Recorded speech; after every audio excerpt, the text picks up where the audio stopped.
Le concept de versets supprimés, cachés ou volontairement exclus de la Bible évoque un profond mystère, soulevant des questions sur les vérités spirituelles qui auraient pu être délibérément retenues des croyants pendant des générations. Mais pour comprendre pourquoi cela aurait pu arriver, il est essentiel de revenir à une époque où l'Église n'était pas seulement un guide spirituel, mais une institution puissante, capable de façonner des royaumes, d'imposer des lois et de contrôler la société. À cette époque, le savoir n'était pas simplement perçu comme une forme d'éveil spirituel. Il représentait un pouvoir, et ce pouvoir devait être manié avec soin. Contrairement à ce que beaucoup imaginent, la Bible telle que nous la connaissons aujourd'hui n'a pas été donnée en une seule fois, sous une forme définitive. Elle est le résultat d'un processus complexe d'assemblage qui s'est déroulé sur plusieurs siècles, impliquant des débats théologiques, des conciles ecclésiastiques et des décisions stratégiques. Dès les premiers jours du christianisme, l'Église naissante faisait face à de nombreux défis. D'autres traditions religieuses, des courants internes divergents et même des croyances concurrentes comme le gnosticisme menaçaient de saper son autorité. Pour survivre, l'Église devait définir un corpus unifié de textes, mais cette unification signifiait également exclure les idées et récits qui pouvaient compromettre l'autorité qu'elle cherchait à instaurer. Imaginez un instant. Dans les premières années du christianisme, de nombreux manuscrits circulaient. Certains racontaient des récits bien connus, tandis que d'autres offraient des perspectives alternatives sur la création, la rédemption et la relation entre Dieu et l'humanité. Certains textes mettaient l'accent sur une relation plus directe et personnelle entre l'individu et le divin, une idée dangereusement subversive. L'Église devait faire un choix. Laisser ces diverses voies coexister ou centraliser le pouvoir en imposant un seul récit dominant. La décision fut rapide. Seuls les textes jugés compatibles avec les objectifs de l'Église furent canonisés. Les autres furent condamnés au silence. Mais pourquoi précisément certains versets et même des livres entiers furent-ils rejetés? Est-ce uniquement parce qu'ils contredisaient les dogmes de l'Église ? Ou parce qu'il contenait des vérités qui auraient pu donner aux croyants un pouvoir spirituel trop grand, les affranchissant de l'autorité religieuse. Prenez un instant pour réfléchir à ce que cela signifie. Si les gens croyaient qu'ils pouvaient se connecter directement à Dieu, confesser leurs péchés en privé et obtenir des réponses spirituelles sans passer par les prêtres, alors l'Église perdrait son rôle central en tant que médiatrice entre les hommes et le divin. C'est pour cette raison que certains versets qui prônaient une indépendance spirituelle furent systématiquement éliminés ou relégués aux textes dits apocryphes. Le Évangile de Thomas est un exemple parfait de cette censure. Ce texte, bien qu'il ne soit pas reconnu par le canon biblique officiel, contient des paroles attribuées à Jésus qui soulignent l'importance de la sagesse intérieure et de la connaissance de soi. Une des déclarations les plus frappantes de cet évangile est la suivante. « Le royaume de Dieu est en vous et tout autour de vous. Si vous vous connaissez, vous serez connus. » Cette idée remettait en cause la structure hiérarchique de l'Église.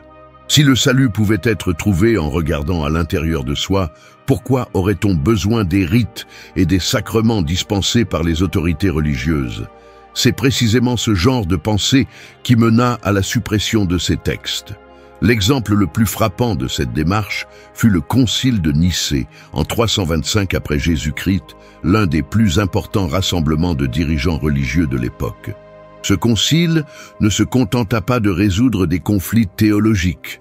Il joua un rôle fondamental dans la sélection des livres de la Bible.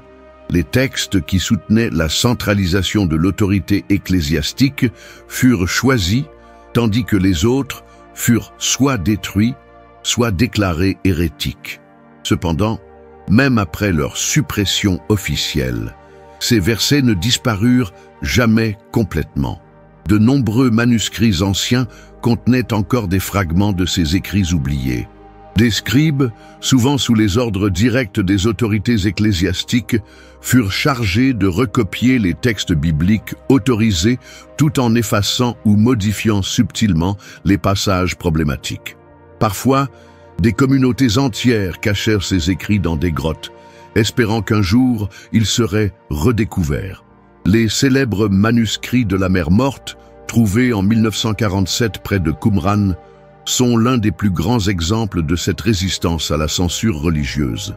Une question demeure toutefois: comment l'Église a-t-elle pu justifier ces suppressions auprès des fidèles?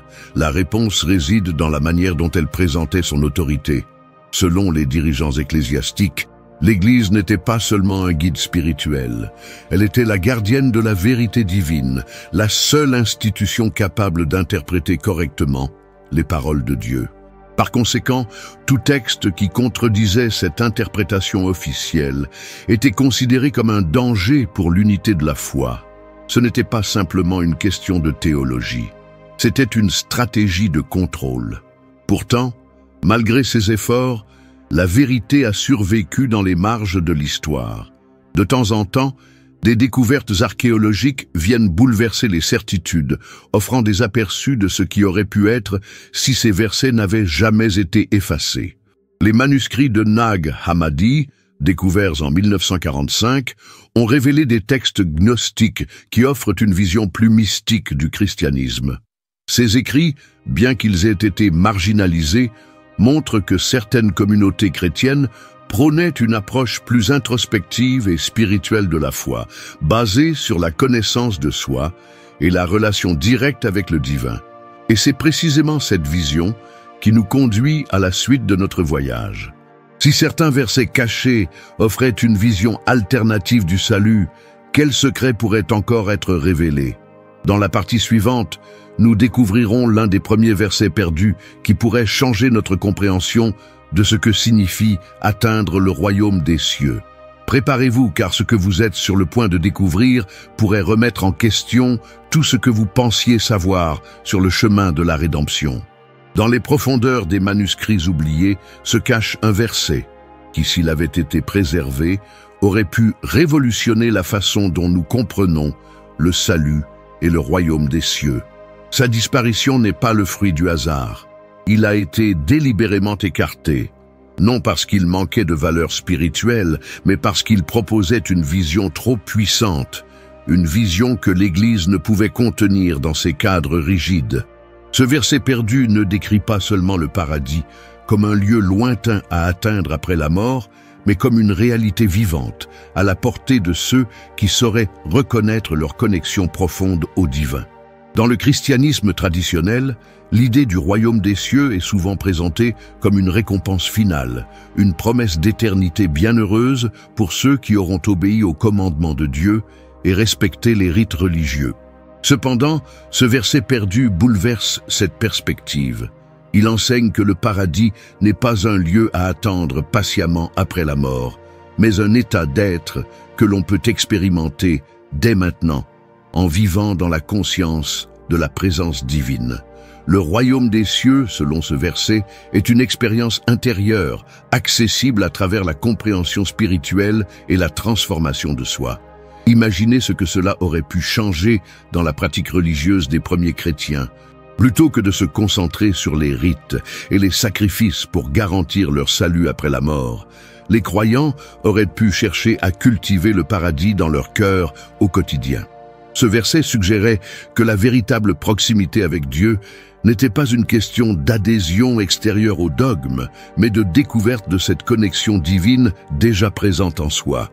Mais c'est précisément cette idée qui a rendu ce verset dangereux aux yeux de l'Église, car elle minait la nécessité d'un intermédiaire entre l'individu et Dieu. Le langage du verset, tel qu'il est conservé dans des fragments de manuscrits anciens, est à la fois simple et poétique. « Le royaume de Dieu est en vous et il est tout autour de vous ».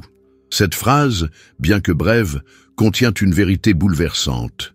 Elle redéfinit la relation entre le croyant et le divin en affirmant que Dieu n'est pas un être éloigné dans les cieux, mais une présence intime et immédiate. Le paradis n'est pas un lieu distant, mais une réalité que l'on peut toucher dès lors que l'on se tourne vers l'intérieur.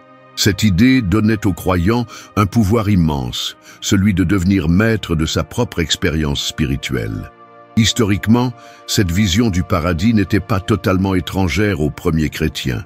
Certaines communautés, notamment les gnostiques, enseignaient déjà que le salut ne dépendait pas d'actes extérieurs, mais de la gnose, cette connaissance intérieure du divin.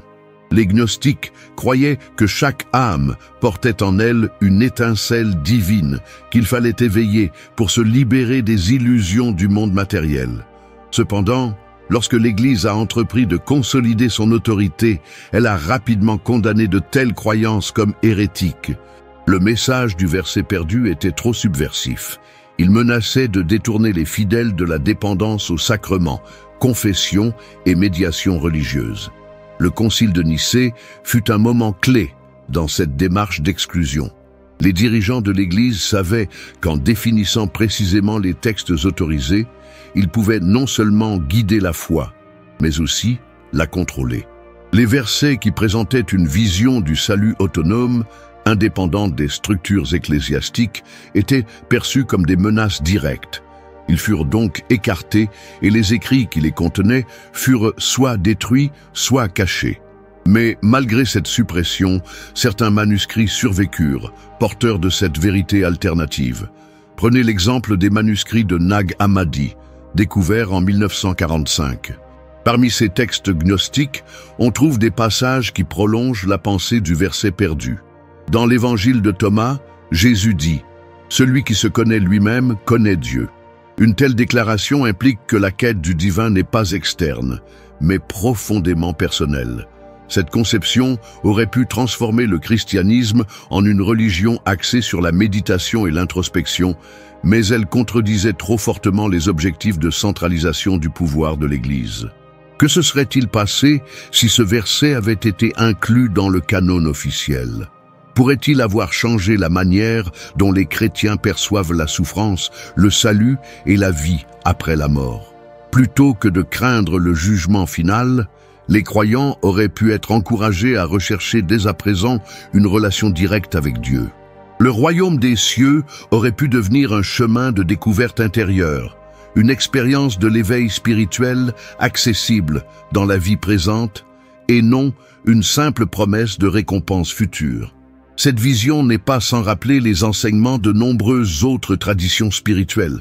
Dans le bouddhisme, par exemple, l'état de nirvana est souvent décrit comme une réalisation intérieure de la vérité ultime, atteinte par la méditation et la libération des illusions. De même, dans l'hindouisme, l'état de moksha, la libération, est lié à la connaissance de son âme divine et à sa connexion avec le Brahman, la source suprême. Ces parallèles suggèrent que ce verset perdu n'était pas une anomalie, mais qu'il faisait partie d'une sagesse universelle sur la nature du divin.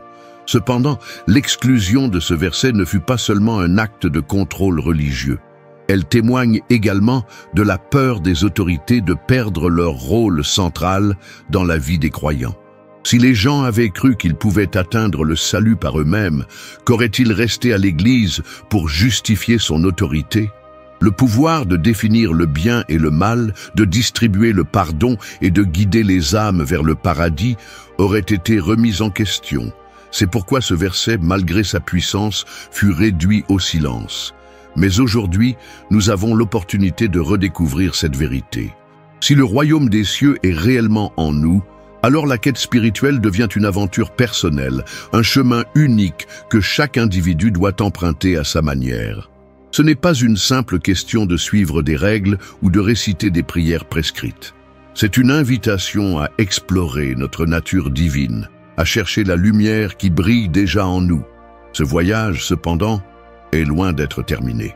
Car si ce verset redéfinit la manière d'accéder au royaume des cieux, un autre verset caché nous attend, prêt à bouleverser notre compréhension de ce que signifie réellement pécher et se racheter. Dans la partie suivante, nous plongerons dans les profondeurs de ce secret, révélant une nouvelle perspective sur le péché et le pardon, qui pourrait changer à jamais notre relation avec Dieu. Préparez-vous, car ce qui vous attend pourrait bien remettre en cause la manière dont nous avons été enseignés à porter le poids de nos fautes. Depuis des siècles, le concept du péché a pesé lourdement sur les croyants, façonnant leur moralité, leur choix de vie et leur relation avec Dieu. Le péché est souvent associé à un sentiment de culpabilité écrasant, une crainte constante d'avoir enfreint des règles divines et d'en subir les conséquences. Mais qu'arriverait-il si cette compréhension du péché était incomplète? Et si elle avait été, en partie, fabriquée pour maintenir les fidèles sous contrôle, les éloignant d'une vérité plus libératrice? Un verset perdu, caché dans les fragments des manuscrits anciens, offre une toute autre perspective. Le péché ne serait pas simplement une liste d'actes interdits, mais une condition spirituelle liée à notre déconnexion du divin. Dans l'enseignement traditionnel, les péchés sont souvent définis par des actions précises. Voler, mentir, commettre l'adultère, tuer. Les 10 commandements servent de fondement moral, et les doctrines de l'Église ont largement étendu cette liste en y ajoutant des comportements jugés contraires à la volonté de Dieu. Mais ce verset oublié renverse cette logique. Il affirme que le péché ne commence pas par une action, mais par un désalignement intérieur. Ce n'est pas l'acte extérieur qui détermine la gravité du péché, mais la rupture spirituelle qui le précède. Le péché est ainsi présenté comme une perte de connexion avec la lumière divine, un état d'éloignement de notre nature profonde. Imaginez ce que cela aurait pu signifier pour les croyants. Plutôt que de vivre sous le poids constant de la culpabilité, à chercher à réparer leurs erreurs par des confessions publiques et des pénitences, ils auraient pu être encouragés à explorer les causes profondes de leurs erreurs. Si le péché est le symptôme d'une rupture intérieure, alors le pardon ne passe pas nécessairement par des rituels externes. Il s'obtient par une réflexion sincère, une reconnaissance de la déconnexion et un effort pour retrouver l'alignement avec le divin. Ce verset aurait pu transformer la manière dont les chrétiens vivent leur foi, faisant de la rédemption un processus intérieur et non une soumission aux institutions religieuses. Les implications de ce verset sont profondes. Si le péché est perçu comme un état intérieur, cela signifie que les solutions externes, les prières récitées mécaniquement, les confessions régulières, les pénitences imposées, ne sont pas les seules voies vers la rédemption. Ce verset invite à une introspection radicale, où chaque individu est responsable de son propre chemin vers la guérison spirituelle. Mais c'est précisément ce qui en faisait une menace pour les autorités ecclésiastiques. En contrôlant la définition du péché et en imposant des moyens spécifiques pour le rachat, l'Église exerçait un contrôle immense sur la vie des croyants. Ce verset, en suggérant que la réconciliation pouvait se faire directement entre l'individu et Dieu, contournait l'autorité religieuse. Des textes non canoniques, comme l'Évangile de Marie-Madeleine, prolongent cette vision. Dans cet évangile, Jésus enseigne que la connaissance de soi est essentielle au salut. Il dit « Ne cherchez pas à l'extérieur ce qui ne peut être trouvé qu'en vous ». Cette déclaration est étroitement liée au verset perdu, qui explique que le péché ne réside pas dans les actions visibles, mais dans la perte de la conscience spirituelle. Cette perte est ce qui pousse les gens à agir de manière égarée. Ainsi, la solution ne consiste pas à punir ces actions, mais à réparer la relation intérieure qui a été rompue. Prenez un exemple concret, une personne qui, dans un moment de colère, blesse quelqu'un par ses paroles. Sous l'interprétation traditionnelle, elle pourrait porter ce fardeau de culpabilité pendant des années, convaincue qu'elle doit le confesser à un prêtre et accomplir des actes de pénitence pour être pardonnée. Mais selon le verset perdu, ce n'est pas l'acte de colère qui est au centre du problème, mais la cause sous-jacente, la déconnexion temporaire de cette personne avec la paix et la sagesse que procure une connexion constante avec Dieu. En traitant la cause, le déséquilibre intérieur, la guérison devient plus profonde et durable. Le verset n'encourage pas pour autant une attitude laxiste envers la moralité. Au contraire, il met l'accent sur la responsabilité personnelle. Le pardon n'est pas donné automatiquement. Il nécessite un effort conscient de reconnaître l'erreur, de comprendre son origine et de se réaligner avec le divin. Mais contrairement à la culpabilité paralysante qui caractérise souvent les enseignements traditionnels sur le péché, ce verset prône une approche de la rédemption fondée sur la compassion et la transformation personnelle. Il ne s'agit pas de condamner, mais de corriger, de grandir et de se rapprocher de Dieu à chaque étape du chemin. Cette perspective trouve des parallèles dans d'autres traditions spirituelles. En judaïsme, le concept de teshuva, ou retour à Dieu, est centré sur la réflexion personnelle et le changement intérieur. Dans l'hindouisme, la loi du karma fonctionne selon un principe similaire. Chaque erreur est une opportunité d'apprentissage et d'évolution. Même dans le bouddhisme, les souffrances et les erreurs sont vues comme des obstacles à surmonter sur le chemin de l'éveil. Le verset perdu s'inscrit dans cette vision globale de la spiritualité humaine, où l'objectif n'est pas de punir les fautes, mais de les utiliser comme des tremplins vers une compréhension plus élevée. Cependant, cette vision posait un problème fondamental à l'Église médiévale. Si les gens commençaient à croire qu'ils pouvaient se racheter par eux-mêmes en s'engageant dans un processus de guérison spirituelle autonome, cela remettrait en cause l'influence des prêtres et des sacrements. L'Église perdrait son rôle de gardienne du salut. C'est pourquoi ce verset fut supprimé. Il ne servait pas l'objectif de contrôle centralisé. Il donnait trop de pouvoir aux individus, leur permettant de chercher et de trouver le pardon en dehors des structures établies. Mais cette vérité n'a jamais complètement disparu. Des échos de cette idée ont survécu dans les écrits de mystiques chrétiens, comme Maître Eckhart ou Sainte Thérèse d'Avila, qui prônaient une relation directe et intime avec Dieu. Maître Eckhart, par exemple, enseignait que Dieu est plus proche de l'âme qu'elle ne l'est d'elle-même, suggérant que le péché n'est qu'un voile temporaire et que la lumière divine demeure toujours accessible. Cette compréhension élargie du péché soulève une question fondamentale. Si la rupture spirituelle peut être guérie par la conscience et la réconciliation intérieure, quelles sont les forces qui nous maintiennent dans cet état de séparation? Le verset suivant nous plonge dans une révélation encore plus profonde, la relation mystérieuse entre les humains et les anges déchus. Que symbolisent ces êtres tombés dans l'oubli et comment leur histoire peut-elle éclairer notre propre chemin vers la rédemption?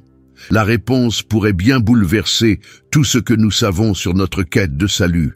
Les anges, ces messagers de lumière, occupent une place centrale dans la plupart des récits bibliques, agissant comme les intermédiaires divins entre Dieu et les hommes.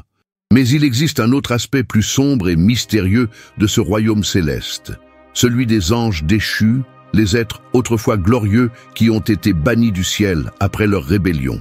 La tradition chrétienne les a longtemps présentés comme les incarnations du mal, responsables de la tentation et de la souffrance humaine. Cependant, un verset perdu, dissimulé parmi les fragments de textes anciens, suggère que l'histoire des anges déchus n'est pas aussi simple qu'une chute définitive dans les ténèbres. Ce verset dévoile une connexion complexe entre Dieu et ses êtres déchus, et surtout, une possibilité de réconciliation qui pourrait éclairer notre propre voyage spirituel. Dans la version traditionnelle de la chute, Lucifer, l'ange le plus éclatant et le plus puissant de la hiérarchie divine, est consumé par l'orgueil et l'ambition. Il ne veut plus servir Dieu, il veut régner. En incitant un tiers des anges à se rebeller, il provoque une guerre dans les cieux. Finalement vaincu, Lucifer et ses partisans sont précipités sur terre et condamnés à une éternité de séparation divine. Ce récit, que l'on retrouve notamment dans l'Apocalypse de Jean et des interprétations du livre d'Isaïe, est souvent utilisé pour illustrer la nature destructrice de la désobéissance. Mais le verset perdu remet en question cette vision simpliste. Il affirme « Même dans leur chute, ils n'ont pas entièrement perdu la lumière de leur création, car ce qui est façonné par Dieu ne peut jamais être totalement défait. » Cette phrase à elle seule bouleverse notre conception du bien et du mal. Si les anges déchus conservent encore une étincelle de leur essence divine, cela signifie qu'ils ne sont pas totalement corrompus ni définitivement condamnés. Ils sont dans un état de séparation temporaire, un éloignement spirituel qui reflète étrangement l'état dans lequel se trouvent les humains lorsqu'ils se détournent de Dieu. Ce parallèle soulève une question essentielle. Et si la chute des anges n'était pas une punition éternelle, mais une partie d'un plan divin beaucoup plus vaste de réconciliation cosmique? Cette idée trouve des échos dans certaines traditions mystiques. La Kabbale, par exemple, enseigne le concept de Tikkun Olam, la réparation du monde, qui implique la restauration des aspects brisés de la création pour les ramener à leur état originel. Selon certains sages kabbalistiques, même les anges déchus ont un rôle à jouer dans ce processus de guérison universelle. Ils ne sont pas simplement des forces de destruction, mais des instruments de transformation qui, une fois réintégrés dans le plan divin, peuvent contribuer à la restauration de l'équilibre cosmique. Le verset perdu semble confirmer cette vision. Leur chute n'est pas la fin, mais un chemin détourné qui, un jour, pourrait les ramener à leur source. Si cela est vrai, cela change tout ce que nous croyons savoir sur la tentation et le mal. Plutôt que de considérer les anges déchus comme des ennemis extérieurs, nous pourrions les voir comme les reflets de nos propres luttes intérieures. Ils représentent cette tension constante entre notre nature divine et nos désirs terrestres, entre la lumière en nous et les forces qui nous éloignent de Dieu. Le verset perdu suggère que leur présence dans notre monde sert de rappel. Ils symbolisent ce qui arrive lorsque l'on perd de vue le divin. Mais leur histoire implique également une possibilité de rédemption, pas seulement pour eux, mais pour nous tous. Prenons l'exemple de la tradition apocryphe du livre d'Enoch, qui détaille l'histoire des veilleurs, des anges envoyés sur terre pour veiller sur l'humanité, mais qui finissent par succomber aux tentations terrestres, épousant des femmes humaines et engendrant une descendance de géants. Ce récit présente ces anges comme des figures tragiques, prisonnières de leurs propres désirs. Cependant, ce qui est intéressant, c'est qu'une partie des anges déchus exprime des regrets. Dans certains passages, ils demandent à Enoch d'intercéder auprès de Dieu pour obtenir son pardon. Cela montre qu'ils ne sont pas complètement coupés de la lumière divine. Le verset perdu prolonge cette idée. Là où il y a de la conscience du péché, il y a aussi la possibilité de la rédemption. Mais comment cette rédemption pourrait-elle être possible? Le verset ne donne pas de réponse directe, mais il parle d'un processus de retour à la source par la compréhension et la reconnaissance de son éloignement. Cela ressemble au principe de la conversion intérieure prôné par les mystiques chrétiens. Avant d'être sauvé, il faut d'abord prendre conscience de son éloignement et vouloir sincèrement revenir à Dieu.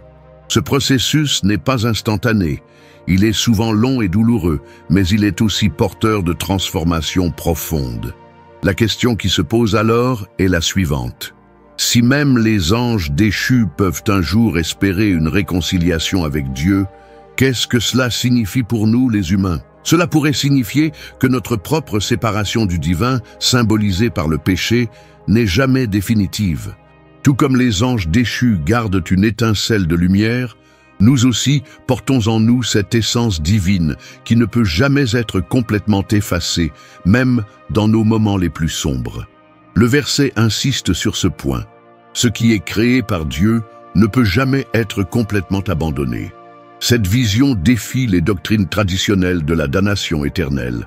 Si même les anges déchus ont une chance de rédemption, alors peut-être que le concept de l'enfer éternel n'est pas une fin absolue, mais un état temporaire destiné à conduire les âmes vers la prise de conscience de leurs besoins de Dieu. Le but ultime ne serait pas de punir, mais de restaurer, de guérir ce qui est brisé et de réintégrer chaque être dans la lumière divine. Mais cette possibilité de rédemption universelle soulève une dernière question. Quel rôle Jésus-Christ a-t-il joué dans ce processus? Le verset suivant, que nous découvrirons, révèle un aspect méconnu de sa mission sur terre. Non seulement il est venu pour sauver l'humanité, mais aussi pour réparer les fractures spirituelles qui divisent les royaumes célestes et terrestres. Quel était le lien entre Jésus et les anges déchus et comment son sacrifice pourrait-il avoir affecté leur destin? La réponse pourrait bien réécrire notre compréhension de la grâce divine. Préparez-vous. car ce que vous découvrirez ensuite changera à jamais la manière dont nous percevons le rôle de Jésus dans la rédemption universelle. Dans les récits traditionnels, Jésus-Christ est présenté comme le Messie venu sauver l'humanité par son sacrifice ultime. Nous connaissons son enfance à Bethléem, ses années de ministère, ses miracles, sa crucifixion et sa résurrection. Mais il existe une partie cachée de cette histoire que peu de gens connaissent, une dimension mystérieuse qui a été effacée des évangiles officiels.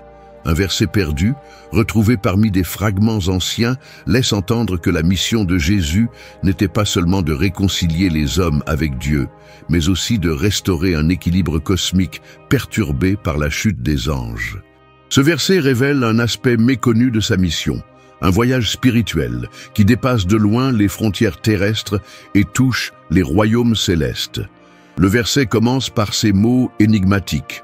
Il est allé au-delà des terres connues, cherchant une sagesse cachée que peu d'hommes avaient aperçue. Cette phrase suggère que Jésus, durant les années manquantes de sa vie, entre son enfance et le début de son ministère public, a voyagé à la recherche de connaissances spirituelles profondes. Bien que les évangiles canoniques restent silencieux sur cette période, de nombreuses légendes et traditions apocryphes mentionnent ses possibles voyages, en Égypte, en Inde et en Perse. Ces lieux étaient alors des centres d'érudition mystique, riches en enseignements sur l'âme, la réincarnation et la nature divine de l'homme. En Inde, par exemple, certaines traditions parlent d'un prophète nommé Issa, dont les enseignements ressemblent étrangement à ceux de Jésus. En Égypte, Jésus aurait pu entrer en contact avec les pratiques ésotériques liées au mystère d'Osiris et à l'immortalité de l'âme. Ces voyages n'étaient pas des détours, mais des étapes cruciales pour comprendre les complexités du monde spirituel, non seulement du point de vue humain, mais aussi en lien avec les êtres célestes déchus. Mais pourquoi un homme considéré comme divin aurait-il eu besoin d'acquérir de nouvelles connaissances? Le verset apporte une réponse. Pour guérir ce qui est brisé, il faut d'abord comprendre la nature de la blessure. Pour restaurer ce qui est perdu, il faut marcher parmi ceux qui sont tombés. Cela indique que la mission de Jésus ne pouvait se limiter à prêcher sur le salut des âmes humaines. Il devait également comprendre les mécanismes de la chute, non seulement celle de l'humanité à travers le péché originel, mais aussi celle des anges rebelles.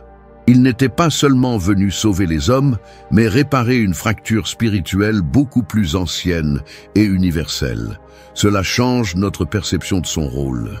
Si le péché de l'homme et la rébellion des anges sont deux faces d'un même problème, la séparation d'avec Dieu, alors la crucifixion de Jésus et sa résurrection représentent plus qu'un acte de rédemption humaine. Elle symbolise un rétablissement de l'équilibre cosmique. Le verset perdu affirme que le moment de la crucifixion était un événement aux répercussions multidimensionnelles. La terre trembla, mais ce sont les cieux qui ressentirent la plus grande secousse, car ce qui s'accomplit en bas résonna jusqu'au sommet. Cela suggère que le sacrifice de Jésus a transcendé la réalité physique pour atteindre les sphères célestes où se déroulait encore la lutte entre les forces de lumière et celles des ténèbres. Un passage particulièrement intrigant des Écritures confirme indirectement cette idée. Dans la première épître de Pierre, 3,19, il est dit que, après sa mort, Jésus alla prêcher aux esprits en prison. Traditionnellement, cette phrase est interprétée comme une référence à la descente de Jésus aux enfers, où il aurait proclamé sa victoire sur la mort et offert le salut aux âmes des justes. Mais le verset perdu élargit cette interprétation. Il parle de Jésus face à des êtres qui avaient été autrefois proches de la lumière, mais qui étaient maintenant enfermés dans les ténèbres de la séparation. À ceux qui furent liés par l'orgueil, il parla de l'humilité. À ceux qui furent consumés par le désespoir, il montra la voie de l'espoir. Cette scène est profondément émouvante. Elle montre que la mission de Jésus ne se limitait pas à récompenser les bons et à condamner les mauvais. Il offrait à tous une chance de réconciliation, même aux âmes les plus perdues. Cela remet en question l'idée d'une damnation éternelle, suggérant que même les anges déchus ne sont pas irrémédiablement coupés de la lumière divine. Le sacrifice de Jésus était une invitation universelle à revenir à la source. Ce message est particulièrement pertinent aujourd'hui, car il suggère qu'il n'existe pas de point de non-retour.